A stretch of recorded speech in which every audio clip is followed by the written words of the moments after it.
20 metre per second বেগে একটি 20 গ্রাম ভরের টেনিস বল নিক্ষেপ করলে এটি দেওয়ালে ধাক্কা খেয়ে আবার একই দিকে ফিরে আসে। অর্থাৎ আমরা দেওয়ালে একটি টেনিস বল নিক্ষেপ করলাম।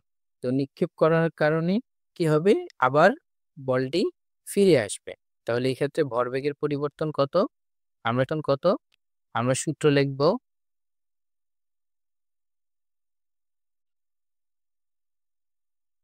আমরা জানি ভরবেগের পরিবর্তন ডেল পি ইকুয়াল টু হচ্ছে এম শেষ বেগ মাইনাস আদি বেগ।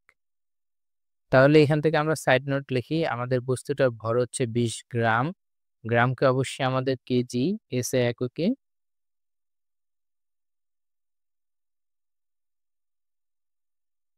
20 ভাগ 1000।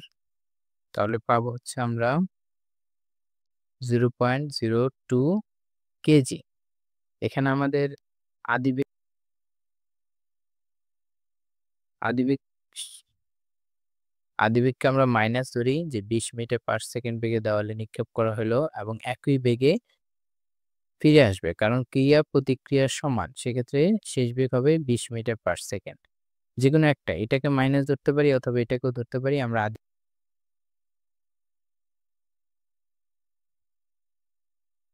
এখন যদি আমরা মান বসাই, উম, ভর হচ্ছে 0.02 কেজি, শেষ বেগ হচ্ছে 20, আদি বেগ হচ্ছে মাইনাস 20।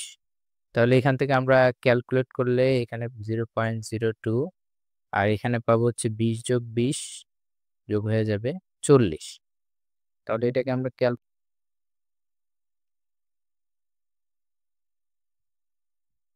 পাচ্ছি হচ্ছে 0.8 কেজি মিটার পার সেকেন্ড। তাহলে এটাই হচ্ছে আমাদের অ্যান্সার।